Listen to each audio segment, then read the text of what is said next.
As news Haryana देखने वाले सारे दर्शकों ने आशीष कड़ोदा की राम राम भाई। फिलहाल आप नरवाना के कोर्ट परिसर अंदर के मौजूदा अपने साथ में किसान है भाई। आपने बताया था लगभग 2 साल से किसानों का धरना चलिया हुआ भाई। कोई भी समस्या हो किसानों की, जो अपने साथ में किसान है मास्टर बलबीर जी, किसानों की कोई भी समस्या हो सबसे पहले उसका सल्यूशन करवाते, सबसे आगे आकर बातचीत करेंगे। कल दिल्ली के जो रामलीला ग्राउंड उसके अंदर किसानों की एक महापंचायत थी, कैसी रही, क्या कुछ आगे की रणनीति रहेगी, किसानों की पूरी बातचीत करेंगे। सर सबसे पहले नमस्कार। नमस्कार जी, आपका भी बहुत बहुत आभार है। और क्योंकि पिछले 2 साल से हम धरना पे हैं, तो आप भी हमारे साथ आंदोलन के हर कदम पर हमारा साथ दे रहे हैं। आपका, आपके चैनल का, आपके दर्शकों का आभार व्यक्त करते हैं। दूसरा, मैं आपके चैनल के द्वारा वैसे तो पूरे हरियाणा और पूरे देश की जनता का, विशेष तौर पर नरवाना की जनता का बहुत आभार व्यक्त करते हैं। कल 14 तारीख को दिल्ली में जो प्रदर्शन था, जो रैली थी,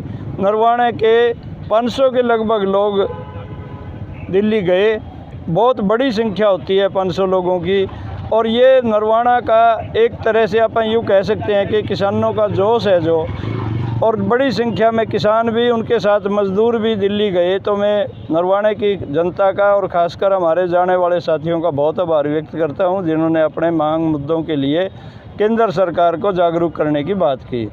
जहाँ तक मुद्दा हमारा है, चाहे वो एमएसपी का है, चाहे पूर्ण कर्जा मुक्ति का है, लखीमपुर खीरी के अपराधियों को सज़ा की बात है, बिजली का कानून को रोकने का सवाल है, बुढ़ापा पेंशन 10,000 रुपये मासिक करने की बात है, और शहीदों को, हमारे जो 750 किसान हमारे बीच नहीं रहे, उनको शहीद का दर्जा देने की बात है। ये बड़े मुद्दे हैं देश के सामने, और इन मुद्दों को लेकर हमारे साथी बहुत बड़ी संख्या में गए। और विशेष तौर पर हम केंद्र सरकार को ये कह कर आए हैं कि जब तक अधिसूचना जारी नहीं होती, हम उम्मीद करेंगे आप हमारी बातों को मानोगे, और अधिसूचना जारी होने के बाद ये पता लग जाएगा कि आप कुछ करने वाले नहीं, और फिर आपके हाथ में कुछ नहीं रहेगा। तो 1-2 दिन में हो सकता है यहाँ चुनाव की अधिसूचना जारी हो जाए। और हम उम्मीद करते हैं आज भी सरकार से, उम्मीद नहीं छोड़नी चाहिए कभी भी, कि वो एमएसपी की या दूसरी जो बात मैंने रखी है उन पर सुनवाई करेंगे।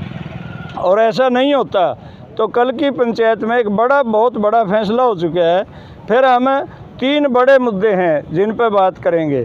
एक है कारपोरेट को भगाओ, क्योंकि सारा राज काज का काम कारपोरेट कर रहा है। और दूसरा है फिर बीजेपी को सबक सिखाओ। बीजेपी और उसके अलायंस को सबक सिखाने का अर्थ है कि उन्हें राज से बाहर करो। और तीसरा है अपने आप को मजबूत करो। हम किसान संगठनों को इतना मजबूत कराएंगे कि आने वाली कोई भी सरकार, चाहे वो बीजेपी की हो चाहे किसी और की हो, जब भी नए कानून बनावेगी उसने ये पूछना पड़ेगा, भाई किसानों, मजदूरों, आम जनता, कमा के खाने वाले लोगों, हम ये कानून बनाना चाहते हैं, यदि आपको स्वीकार हो तो इसे बना दें, और आपको अस्वीकार है तो हम इस कानून को यहीं रद्द कर देते हैं। तो ऐसी ताकत हम अर्जित करना चाहते हैं, और ये तब संभव है जब हम हर गांव में अपने संगठनों की इकाइयां बना लेंगे, अपने आप को मजबूत कर लेंगे। हमारे साथ जब बड़ी संख्या में मजदूर और किसान होंगे, सरकार पर लोकतंत्र में प्रेशर होता है, और उस प्रेशर ग्रुप को मेंटेन करते हुए, एक दबाव समूह बनाते हुए लोकतांत्रिक तरीके से हर सरकार को झुकाएंगे, उससे बात मनवाएंगे। जनहित के जितने भी मुद्दे होंगे, चाहे वो शिक्षा है, स्वास्थ्य है, पीने का पानी है, इन सब मुद्दों पर हम आगे बढ़कर आंदोलन करेंगे। किसानी आंदोलन के साथ भी आम जनता के हित के लिए भी ये सब मुद्दे हमारे रखते हुए ये तय हुआ है। मैं फिर दोहरा रहा हूँ, कारपोरेट को भगाओ, बीजेपी को सबक सिखाओ, और अपने आप को मजबूत बनाओ। ये काम करेंगे हम। 2 दिन बाट देख रहे हैं, जब तक अधिसूचना नहीं होती, सरकार हल करती है तो बहुत अच्छी बात है, हल नहीं करेगी तो फिर हम तैयार हैं। और हर हालत में बीजेपी और उसके अलायंस को हराने का काम पूरा हिंदुस्तान का किसान मजदूर करेगा। और ये हमें एहसास है। बहुत लोग कहते हैं कि नहीं हारेंगे, हम कहते हैं कि 100% हारेंगे, क्योंकि हमें अपने जीवन में ही देखा है। 50 साल पहले इंदिरा गांधी को भी लोग ऐसे ही कहते थे, वो तो नहीं हारेगी, उसकी पार्टी भी नहीं हारेगी। लेकिन कलकत्ता से लेकर अमृतसर तक एक भी सीट इंदिरा गांधी की नहीं आई थी। और इसी टाइम में हम ये मान सकते हैं कि अब जो इंदिरा गांधी और कांग्रेस के साथ था 50 साल पहले गुस्सा जनता में, आज बीजेपी और मोदी के प्रति है। और व्यक्तिगत तौर पे कोई भी राजनीतिक पार्टी जब एक व्यक्ति केंद्रित हो जाती है तो उसका अंत स्वाभाविक है। ऐसे ही कांग्रेस का अंत हुआ था और ऐसे ही अब बीजेपी और मोदी का अंत भी होना है, क्योंकि ये व्यक्ति निर्धारित है।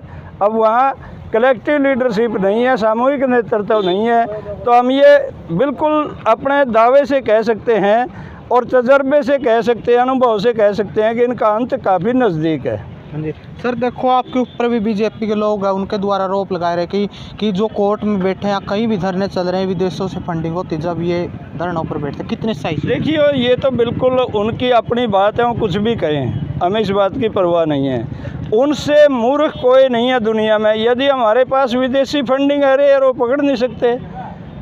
पहली असफलता उनकी है।